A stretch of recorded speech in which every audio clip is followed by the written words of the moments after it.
Hello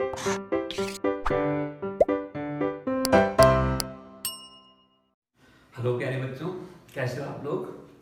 मैं अनुपम एक बार फिर से ब्लूप्रिंट डिजिटल चैनल के माध्यम से आप सभी का वेलकम करता हूं, स्वागत करता हूं। उम्मीद करता हूं आप लोग स्वस्थ होंगे।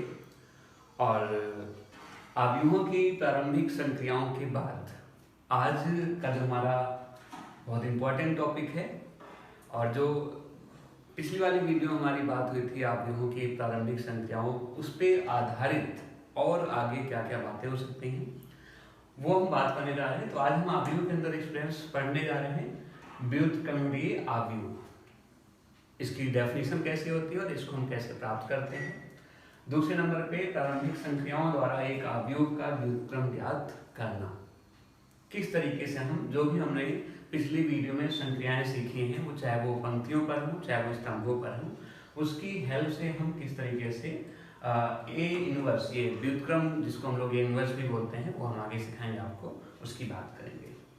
कुछ एक दो इम्पॉर्टेंट प्रमेय और एग्जाम्पल देंगे हम कि ये पर आधारित, और सबसे लास्ट में आज हम सारांश पढ़ेंगे, यानी कि आज ये हमारे आव्यूह चैप्टर का लास्ट टॉपिक है। सबसे इम्पॉर्टेंट क्लास कह सकते हो, लास्ट क्लास भी कह सकते हो। तो मैं चाहूँगा कि आप इसको ज़रूर पढ़िए, समझिए, लेकिन उसके पहले प्लीज़ आप हमारे चैनल को सब्सक्राइब करिए और बेल आइकन का बटन हिट करके और आगे की और वीडियोज को आप लोग प्राप्त करिए, जिससे कि आपकी पढ़ाई चलती रहे। तो चलिए आज हम लोग अभी स्टार्ट करेंगे व्युत्क्रमणीय आव्यूह। व्युत्क्रमणीय आव्यूह, सबसे पहले हम ये सीखेंगे व्युत्क्रमणीय आव्यूह कहते किसे हैं, इसकी परिभाषा विधान देंगे, और फिर हम एक एग्जाम्पल के हेल्प से आपको किसी वर्ग आव्यूह का व्युत्क्रम निकालते कैसे हैं ये हम आपको दिखाएंगे भी बेटे। तो पहले आप इस परिभाषा पे ध्यान दो बच्चों।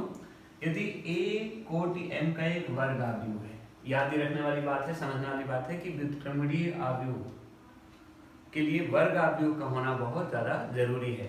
यदि A कोटि M का एक वर्ग आव्यूह है और एक अन्य वर्ग आव्यूह B का अस्तित्व इस प्रकार है कि AB = BA = I।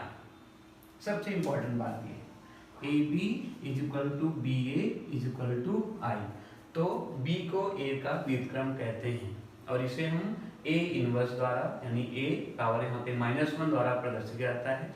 इस दशा में आव्यूह A व्युत्क्रमणीय कहलाता है। तो एक बार फिर से इसको देख लेते हैं। सबसे मेन यहाँ पे AB = BA = I। स्टूडेंट, हमने आपको बताया था जरूरी नहीं है कि हम हमेशा AB और BA को सेम देखें। आप कई बार देखते हो दो वर्ग आव्यूह होने के बावजूद, दोनों का क्रम समान होने के बावजूद, मान लीजिए पहला आव्यूह भी 3/3 का है, दूसरा आव्यूह भी 3/3 का है, आप AB निकालोगे उसका रिजल्ट कुछ और आएगा, BA निकालोगे उसका रिजल्ट कुछ और आएगा।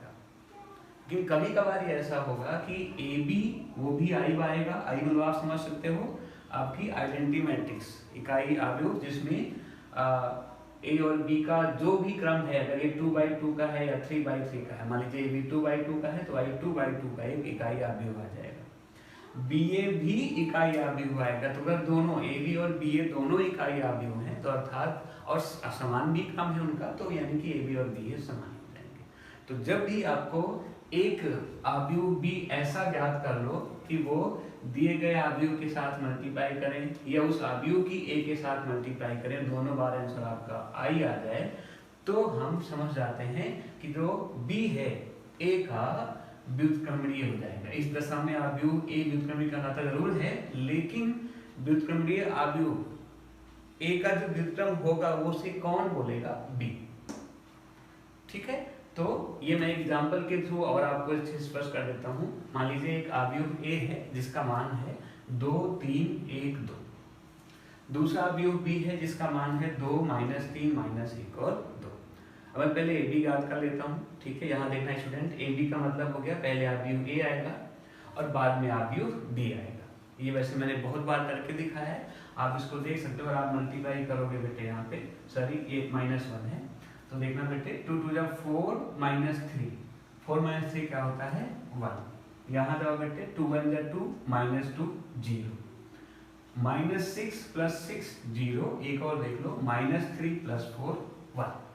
तो हमने A और B की मल्टीप्लाई की, रिजल्ट क्या आ गया बेटे?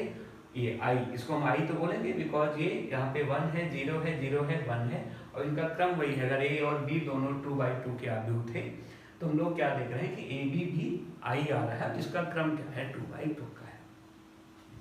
चलिए बच्चों हम लोग अब बी ए करके देख लेते हैं। तो बी ए में आपको बी पहले रखना होता है, ए बाद में रखना होता है। अगर मैं इसकी मल्टीप्लाई कर लूँ 2 to the 4 और -3 तो कितना आ गया 1। यहाँ -2 + 2 0, 6 - 6 0 और बेटे -3 + 4 भी 1 आ गया। ये भी आपका आई है और वो भी 2/2 क्रम का दिया गया। तो चूंकि ए बी भी आई है और बी ए भी आई, और यही मेरी परिभाषा भी थी कि यदि ए एक कोई वर्ग आव्यूह है और उसी क्रम का बी एक ऐसा वर्ग आव्यूह है जिससे कि ए बी = बी ए = आई प्राप्त होता है, तो हम बी को ए का व्युत्क्रम बोलेंगे। ये अर्थात ए बी = बी ए = आई, अतः बी ए का व्युत्क्रम है। याद रखना यहाँ पे दो वर्ड हैं, एक आपका है ये व्युत्क्रमणीय और दूसरा वर्ड आ रहा है बेटे हमारा व्युत्क्रम। व्युत्क्रमणीय आव्यूह उसे कहते हैं जिसका व्युत्क्रम संभव होता है। अभी आप कई बार ये भी देखोगे कि किसी किसी आव्यूह का व्युत्क्रम संभव ही नहीं होता है, उस दशा में उसे हम व्युत्क्रमणीय आव्यूह नहीं बोलते हैं। वो हम लोग जब अगला चैप्टर सारणिक देखेंगे तो उसमें आपको स्पष्ट होगा।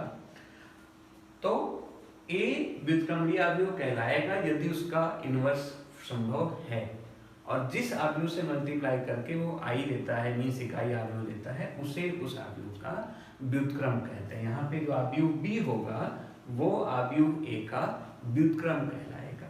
जैसे यहाँ पे 2 - 3 - 1 2, ये आव्यूह इस आव्यूह का व्युत्क्रम है। तो मैं उम्मीद करता हूँ स्टूडेंट्स आप लोगों ने व्युत्क्रमणीय आव्यूह के बारे में समझ लिया। अब ये किसी आव्यूह का व्युत्क्रम निकालते कैसे हैं वो हम आगे अब बात करने वाले हैं। अभी हमने सिर्फ ये समझा है व्युत्क्रमणीय आव्यूह कहते किसे हैं। अब हम आगे देखेंगे क्या कि निकालते कैसे। प्रारंभिक संक्रियाओं के द्वारा आव्यूह ए का व्युत्क्रम ज्ञात करना। अभी हमने सीखा कि व्युत्क्रम कहते किसे हैं, अब हम सीखने जा रहे हैं कि व्युत्क्रम निकालते कैसे हैं, और वो भी किसके तरीके से, किसकी हेल्प से, प्रारंभिक संक्रियाओं की हेल्प से। जो हमने पिछली वीडियो में कराया था आप लोगों को कि किसी भी आव्यूह में, वर्ग आव्यूह में हम लोग पंक्तियों या स्तंभों में 3 अलग अलग तरीके की संक्रियाएं कर सकते हैं। तो उन संक्रियाओं का यूज होने चल रहा है, किस तरीके से उन संक्रियाओं के इस्तेमाल से ए इनवर्स ज्ञात कर सकते हैं, उसको हम लोग देखने चल रहे हैं बेटे। मान लीजिए n क्रम का एक दिया हुआ व्युत्क्रमणीय वर्ग आव्यूह है। n क्रम से मतलब आप समझ गए हो, या तो n/n, 3/3 या 2/2 का एक व्युत्क्रमणीय वर्ग आव्यूह है। ये हमने क्लियर कर लिया है। व्युत्क्रमणीय वर्ग आव्यूह है मीन्स जिसका ए इनवर्स यानी जिसका व्युत्क्रम संभव है। सबसे पहले आप क्या करिए, दिए गए आव्यूह को लिखिए i⁴n × a। जो भी आव्यूह है उसके बराबर में लिखिए i⁴n। ये n इसलिए लिखा है जो भी आव्यूह a का क्रम है। अगर a 3/3 का है तो बेटे i यहाँ पे 3/3 क्रम का इकाई आव्यूह होगा। ये 2/2 का है तो ये in 2/2 का एक वर्ग आव्यूह इंटू में a, जो भी आपका आव्यूह है वहाँ पे उसको लिखना है। फिर कुछ प्रारंभिक पंक्ति या स्तंभ रूपांतरों के प्रयोग से बाएं पक्ष में a को इकाई आव्यूह in में तथा उन्हीं रूपांतरों के प्रयोग से दाएं पक्ष में in को आव्यूह b में परिवर्तित कीजिए, और ऐसा करने से आपको मिलता है a इनवर्स = b। यहाँ सबसे इंपॉर्टेंट बात यह है पंक्ति या स्तंभ, इस पर आपको ध्यान देना है बेटे। आपको a इनवर्स ज्ञात करने के लिए या तो पंक्तियों की जो संक्रियाएं हैं उसका इस्तेमाल कर सकते हैं या स्तंभों की संक्रियाओं का इस्तेमाल कर सकते हैं। ध्यान रखना है कि एक क्वेश्चन में या तो आप पंक्ति वाली संक्रियाओं का ही इस्तेमाल करोगे या आप स्तंभ वाली संक्रियाओं का ही इस्तेमाल करोगे। एक साथ पंक्ति और स्तंभ का इस्तेमाल नहीं करना है। तो उनके इस्तेमाल से आपको बाएं पक्ष में a को इकाई आव्यूह अर्थात इस आव्यूह को हमें क्या करना है, इकाई आव्यूह करना है, और वो उसी रूपांतरण से जो हमने सीखा था पहले बेटे। और ऐसा करने से आप देखोगे यहाँ पे जो i⁴n है ना, दाएं पक्ष में in आव्यूह को b में परिवर्तित करिए। मीन्स ये एक कोई दूसरा आव्यूह, जैसे हम लोग इसको जो संक्रिया, जो भी रूपांतरण आप जिस तरीके से बाएं पक्ष में करोगे, ठीक वही रूपांतरण आपको दाएं पक्ष में भी करना है। अगर हमने बाएं पक्ष में R2 replace by R2 minus R1 किया है तो मुझे दाएं पक्ष में भी R2 replace R2 minus R1 ही करना होगा। तो दोनों तरफ लेफ्ट और राइट में सेम संक्रियाओं की हेल्प से हम इसे I की पावर n को अवयव B में परिवर्तित कर लेंगे और तब हम A इनवर्स को B यानी जो अवयव B होगा वही आपके दिए गए अवयव का क्या होगा, परिवर्त अवयव होगा। मैं उम्मीद करता हूँ आपको समझ में आया होगा, लेकिन और अच्छे से क्लियर करने के लिए एक एग्जांपल मैं आपको दे रहा हूँ, दिखा रहा हूँ करके इसको, ताकि आप अच्छे से समझ सको कि हम किस तरीके से दिए गए अवयव का व्युत्क्रम अवयव ज्ञात कर सकते हैं। मान लीजिए मेरे पास एक अवयव A है और जिसका मान है 1 2 2 माइनस 1। अब आपको इसका व्युत्क्रम ज्ञात करना है। तो सबसे पहला स्टेप हमने क्या बताया स्टूडेंट, कि हम A को लिखेंगे INA, ठीक है। INA से मतलब आप लोग समझ गए हो कि यहाँ पे A ये हो गया हमारा 1 2 2 minus 1 is equal to IN, ये चूंकि 2/2 का अवयव है तो हमने इसे भी 2/2 का ही क्या लिखा है, अवयव लिखा है, और इनटू में A, ये आपका साथ साथ बार बार चलता रहेगा। यहाँ पे देखना ऑलरेडी 1 है तो एक काम तुम्हारा पहले से आसान हो गया, ये 1 है बेटे, यहाँ कुछ नहीं करना। अब मुझे इसे 0 करना है। तो देखना स्टूडेंट, आप अगर 2 में से 2 माइनस करोगे तो रिजल्ट 0 आ जाएगा। तो 2 माइनस 2 का मतलब हुआ R2 माइनस, अगर R1 करोगे फिर तो 1 आएगा, लेकिन अगर आपने R2 माइनस 2 R1 किया तो यहाँ पे 0 आ जाएगा। तो यही सबसे इम्पोर्टेंट है, R2 replace by R2 minus 2 R1। अभी 2 R1 होगा या 3 R1 होगा वो सिचुएशन पे डिपेंड करेगा, उसे हम लोग पहले से प्लान नहीं कर सकते हैं स्टूडेंट। चलिए तो देखते हैं कि इस ऑपरेशन के बाद हमें क्या मिलने जा रहा है, 1 2 2 माइनस 2 0। और इम्पोर्टेंट ये है यहाँ भी अभी नहीं कि सिर्फ अपना काम देखना है, पूरा लेफ्ट और राइट दोनों में एक ही बार में एक बार में एक ही संक्रिया आपको यूज करना है। और जो संक्रिया आप यूज कर रहे हो, चाहे आप एक से ज्यादा भी करोगे वो मैं नहीं कर रहा हूँ, बट करोगे लेफ्ट और राइट दोनों में। -1 माइनस यहाँ पे 2 इंटू 2 तो 4, -1 इंटू -4 क्या हो जाएगा स्टूडेंट, -5। और जो काम आपने बाएं पक्ष में किया है बिल्कुल वही आपको रूपांतरण दाएं पक्ष में भी करना है। तो 1 और 0 तो बिल्कुल सेम सा रहेगा। यहाँ 0 माइनस 2 क्या हो जाएगा बच्चों, -2। 1 माइनस 0 क्या आपका 1 ही रहेगा। लो एक फायदा हुआ, यहाँ पे 0 आ गया। अब यहाँ पे 0 करना होता है, यहाँ 1 करना होता है, लेकिन अगर यहाँ पे मैं पहले से 1 कर लूँगा तो आई होप ज़्यादा आसान हो जाएगा उसको 0 करने में, ठीक है। 1 करने के लिए ये आपका ये 0 बाद में होगा, पहले इसको हम चलो 1 कर लेते हैं बेटे। तो मैंने एक संक्रिया से आज में एक बात बताई थी कि आप किसी भी रो या किसी भी पंक्ति में किसी एक कांस्टेंट से मल्टीप्लाई भी कर सकते हो। तो मैं एक काम करने चल रहा हूँ इस समय, R2 replace by -1/5 R2 means मैं R2 को -1/5 से बेटे मल्टीप्लाई कर रहा हूँ। तो देखना क्या हो जाएगा बेटे, ये बिल्कुल सेम रहेगा 1 और 2, इसमें कोई चेंजिंग नहीं होगी। इसको थोड़ा और नीचे लिखते हैं बेटे, ये 1 और 2, हाँ यहाँ पे 0 का तो 0 रहेगा। -5 की जब आप -1/5 से मल्टीप्लाई करोगे बेटे 1 आ जाएगा। इधर देखना क्या होने जा रहा है बेटे, 1 और 0 तो ऐसे का ऐसे रहेगा। -2 इंटू -2/5 तो बेटे 2/5, और यहाँ पे -1/5, ठीक है। अभी भी एक प्रॉब्लम रह गई है, यहाँ पे ये इकाई अवयव बने इसके लिए इसको 0 होना चाहिए। अब 0 होने के लिए मैं क्या करूंगा, 2 में से 2 माइनस करना है, मीन्स R1 में से इस बार मैं सब्ट्रैक्ट करूंगा क्या बेटे, 2R2। अगली संक्रिया होने जा रही है हमारी R1 replace by R1 minus 2R2, ठीक है। तो देखते हैं बेटे क्या होने जा रहा है बेटे, अब ये हो जाएगा 1 माइनस 2 इंटू 0, तो 1 माइनस 0 तो बेटे 1 ही रहेगा। हाँ 2 माइनस 2, ठीक है, 2 माइनस 2 क्या हो जाएगा 0, ये बेटा 0 और ये आपका 1, ये इस तरीके से। और यहाँ पे आपको वही काम करना है, R1 replace by R1 minus 2R2। तो उसके अकॉर्डिंग स्टूडेंट ये आप देख लोगे 1 माइनस 2 इंटू 2/5 यानी कि 1 माइनस 4/5, 1 माइनस 4/5, क्या मिलने वाला है बेटे आप लोग को देख लोगे तो ये हो जाएगा 1/5, ये हो गया 1/5। 0 माइनस, ठीक है, -2/5, तो एक तरह से 0 + 2/5, ये हो जाएगा हमारा 2/5, और ये तो सेम रहेगा बेटे 2/5 -1/5 इंटू ए। तो लो स्टूडेंट, हमने 1 2 3, हालांकि ये कोई फिक्स नहीं है कि हमें 3 बार ही संख्या यूज करनी है, ये 4 बार भी हो सकता है, ऐसी बात नहीं है। हाँ, प्रयास करो जितनी जल्दी हो जाए वो आपका आसान रहेगा बेटे। तो अब जाके हमने देखा कि इन 2-3 संक्रियाओं को यूज करने के बाद जो लेफ्ट आर्म में क्या आ गया बेटे, आई आ गया, और जैसे ही ये लेफ्ट आर्म में आई होगा तो जो आई था वो आपका एक तरह से ये वर्ग, ये इसे ही हम अवयव ए का क्या बोलेंगे, व्युत्क्रम बोल देते हैं, यानी कि ए का व्युत्क्रम A inverse is equal to हो जाएगा बेटे इस बार अब 1/5 2/5 2/5 और बेटे -1/5। ओके स्टूडेंट्स, तो इस तरीके से हम किसी भी वर्ग अवयव का व्युत्क्रम ज्ञात कर सकते हैं। अब ये 3/3 का है तो वो भी हम इसे ज्ञात कर सकते हैं, ये इसका तरीका है। मैं उम्मीद करता हूँ आप इसको समझ गए होंगे।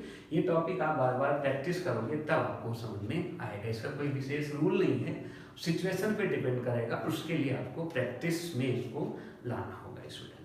ओके स्टूडेंट, तो ये हमारे पास एक प्रमेय है, बहुत इंपॉर्टेंट प्रमेय है, बोर्ड में 2-3 बार थ्योरम आ चुकी है। इसको प्रूफ करने के लिए आता है कि सिद्ध कीजिए A B inverse is equal to B inverse A inverse, अर्थात ए बी का जो भी व्युत्क्रम होगा वो बी के व्युत्क्रम और ए के व्युत्क्रम के गुणनफल के आपस में बराबर होगा बेटे। तो देखिए इसको हम कैसे करते हैं स्टूडेंट। व्युत्क्रमी अवयव की परिभाषा भी हमने इसके पहले सीखा था, वो आप यहाँ देख लो क्या कि a इंटू ए इनवर्स ये हमेशा क्या होगा बेटे आपका आई आएगा। किसी अवयव में उसके इनवर्स से गुणा करते हैं तो रिजल्ट आई आता है, तो उसके हिसाब से ए बी की अगर मैं ए बी इनवर्स से मल्टीप्लाई करता हूँ तो रिजल्ट आई आएगा। अब यहाँ पे हमने दोनों पक्षों में ए इनवर्स से गुणा किया बेटे, तो A inverse A B is equal to A B inverse जो कि पहले से था, और इज इक्वल टू यहाँ पे मैंने ए इनवर्स की मल्टीप्लाई करी आई। अब आप लोग को ये देखना है बेटे, हमने बस यहाँ से ए ले लिया तो A inverse A into B आपका रह गया है A B inverse is equal to A inverse. ये सब लोग को जानना है कि ए इनवर्स ए मैंने ऊपर भी लिखा है, एक बार मैं फिर लिख देता हूँ, A inverse A is equal to क्या होगा बेटे आई। तो हमने ए इनवर्स ए को हटा के उसके प्लेस पे आई लिखा है। बी है ए बी का inverse is equal to A inverse, और फिर उसके बाद में ये आपको पता है आई बी, जैसे हम 5 इंटू 1 5 आता है, 1 इंटू 5 5 आता है, तो आई की किसी अवयव से गुणा करते हैं तो कोई इसमें परिवर्तन नहीं आता, तो वहां से ये हो गया बेटे I B is equal to A B का इनवर्स। ये क्या है बेटे आपका ए इनवर्स। बस बेटे अब आई बी बी होता है B into A B inverse is equal to A inverse. इसके बाद में दोनों पक्षों में बी इनवर्स से मल्टीप्लाई कर रहा हूँ बेटे, तो ये देखना B inverse B A B inverse अभी भी वही चल रहा है बेटे इज इक्वल टू, यहाँ भी बी इनवर्स से मल्टीप्लाई किया B inverse A inverse. Inverse आप लोग समझ रहे हो, बार बार व्युत्क्रम। अब बी इनवर्स इंटू बी ये क्या हो जाएगा आई, फिर वही A inverse I B inverse I, और is equal to B inverse A inverse. अब ये आपको पता है कि आई से किसी भी अवयव को मल्टीप्लाई करेंगे तो कोई फर्क नहीं पड़ता है, कोई परिवर्तन नहीं आता, तो वहां से बेटे ए बी का व्युत्क्रम हो गया व्युत्क्रम बी और गुणे व्युत्क्रम ए। तो ये थ्योरम है, आपको इसको जरूर समझ लेना है, कर लेना है, और चांस बना तो ये आगे भी आ सकती है। अभी तक ये 3-4 बार आपके बोर्ड में आ चुका है बेटे। बस अब जाके आपका जो मैट्रिक्स है अवयव वो फिनिश हुआ है। अब हम लोग सिर्फ एक काम करेंगे कि हमने अवयव की जो मेन बातें हैं उसकी परिभाषा और जो भी है बस वो सीखते हैं, और फिर कंप्लीट रूप से आपका अवयव खत्म हो जाएगा बेटे। इसका सारांश रह गया है वो मैं भी कर देता हूँ, फिर आपका अवयव खत्म बेटे। ओके स्टूडेंट्स, तो अवयव के सभी मेन टॉपिक्स को क्लियर करने के बाद अब मैं उम्मीद करता हूँ कि आपको अवयव समझ में आ गया होगा। और इस एंड क्लास में, सबसे लास्ट की क्लास को एंड करने के पहले मैं चाहूँगा कि एक बार, वैसे तो बहुत सारे छोटे छोटे टॉपिक्स हैं अवयव में जिसको हमने सीखा है पढ़ा है, लेकिन कुछ बहुत ही इंपॉर्टेंट जो ऑलरेडी आपको बिल्कुल क्लियर ही होने चाहिए, हम उन पॉइंट्स पे एक बार जाते जाते इसकी फिनिशिंग कर देते हैं, आपको इसका सारांश एक बार क्लियर कर देते हैं। सबसे पहले तो अवयव की परिभाषा ही मुझे क्लियर होनी चाहिए, वो हमने आपको शुरुआत में बताया है कि mn पंक्तियों को m पंक्तियों तथा n स्तंभों में व्यवस्थित करने पर जो आयताकार सारणी प्राप्त होती है उसे mn क्रम का आव्यूह कहते हैं। ठीक है।